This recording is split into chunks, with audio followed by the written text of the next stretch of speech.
Mencekam, inilah kesaksian penjual dawet di tragedi Kanjuruhan. Mereka sembarangan hantami orang karena mabuk. Yang lebih parah itu, akhirnya mereka uyel-uyelan keluar karena menghindari gas air mata. Nah, gas air matanya sebetulnya sih nggak terlalu kok. Cuman ini uyel-uyelane karo sodok-sodokane karo jejek-jejekane sesama supporter. Nah, terus di pintu 3 sebelah kiri warung saya itu ada anak terjepit. Ada anak kecil terjepit. Dari situ awalnya ditolonglah sama polisi. Pak Arif namanya, orang Batu, polisi Batu. Terus ditolong, dia dilindungi di bawah. Tapi wong supporter sadurunge wis ngombe kabeh. Yang meninggal pun itu banyak yang berbau alkohol. Yang saya tolong itu ternyata Mas Nawi itu juga pemabuk. Sudah dilakukan pemeriksaan terhadap 18 orang yang anggota yang bertanggung jawab atau sebagai operator memegang senjata pelontar. Ya, ini sedang dimintain keterangan dan sedang didalami oleh tim dari Itsus maupun dari Propam. Regulasinya pertandingan 10 menit sebelum berakhir dibuka. Dibuka semua ya Pak? Iya, harus dibuka semua. Tapi itu ada alasan dari salah satu panpel waktu itu, kalau dibuka di luar masih banyak orang Pak. Kalau masuk semua kerucukan bisa, nggak ada masalah menurut aturan. Kalau orang masuk menit 81 pun banyak orang masuk ke lapangan, wasit bisa mengakhiri. Dianggap sudah terjadi kericuan, berhenti sudah pertandingan. Itu daripada terjadi seperti ini, saya sampaikan seperti itu.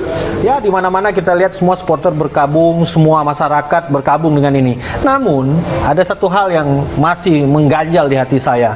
Dengan tragedi sebesar ini, belum ada satu orang pun yang bertanggung jawab mengakui secara kesatria bahwa saya bertanggung jawab atas peristiwa ini. Ini yang sungguh disesalkan.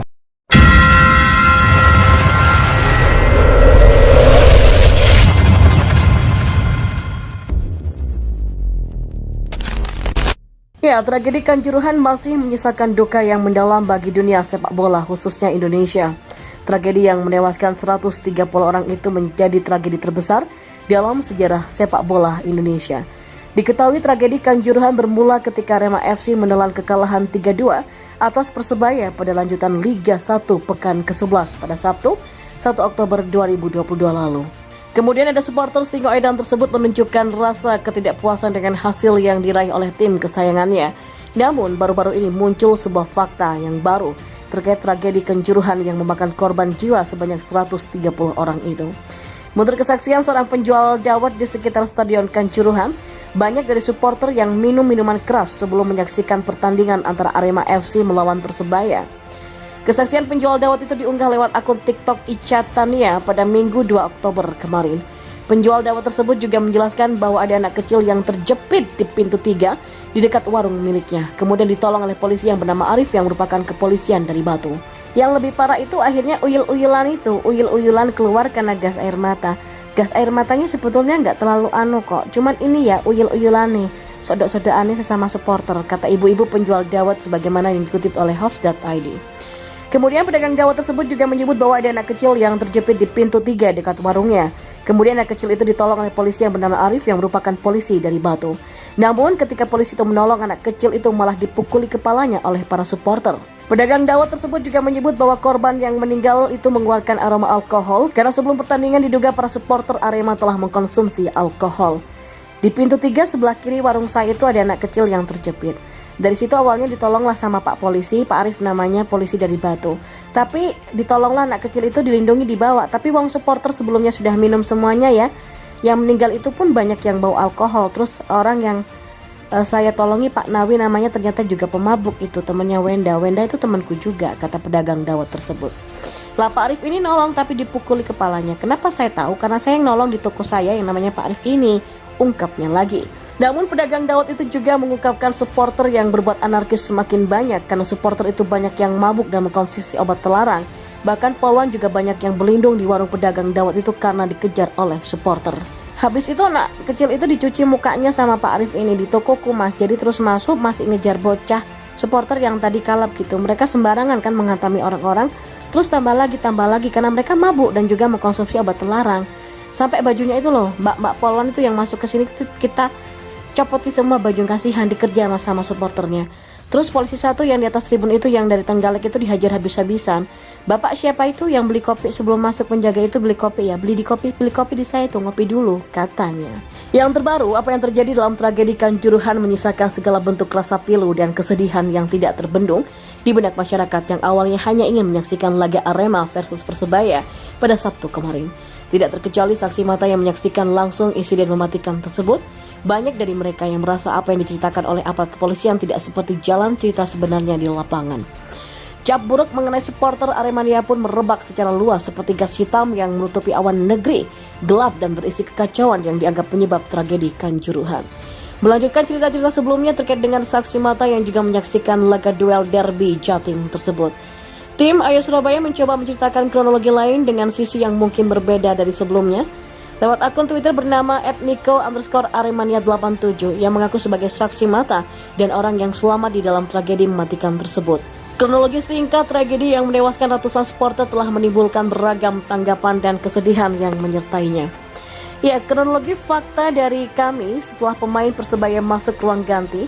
Yang pertama, pemain Arema kumpul di tengah lapangan untuk meminta maaf kepada Aremania. Seluruh supporter menyanyikan mainnya kurang sangar atau diartikan mainnya kurang greget. Lalu ada 2 supporter turun ke lapangan tapi mereka hanya menemui Maringga dan sempat berpelukan dengan manajer Arema dan berlangsung damai. Supporter lainnya juga ikut turun meminta kaos dan sekedar berpelukan dengan idola mereka, tapi anarkis dan damai, tidak anarki dan damai terjadi. Dan ketika semua pemain Arema masuk ke ruang ganti, di situ Pak Aparat mulai anarki dan brutal memukuli kami sampai terkapar. Aremania mulai turun gak terima perlakuan aparat. Penanganan seperti biasa, memakai anjing, tidak dilakukan aparat. Mereka masih memukul secara brutal juga menembakkan gas air mata kepada kami.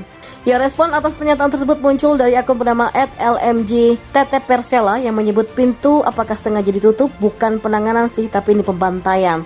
Kicaunya.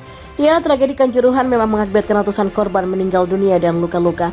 Jumlah korban dikabarkan semakin bertambah sejak hari Sabtu lalu. Usai laga Arema versus Persebaya tersebut, terdapat korban sampai 100 nyawa lebih melayang dalam tragedi Kanjuruhan, sesuai dengan laporan terbaru yang dirilis pemerintah Kabupaten Malang pada Senin 3 Oktober 2022. Tragedi Kanjuruhan menyisakan duka mendalam bagi sepak bola Indonesia dan dunia. Bagaimana tidak, usai laga Arema FC versus Persebaya Surabaya, ratusan orang kehilangan nyawa dalam insiden tersebut.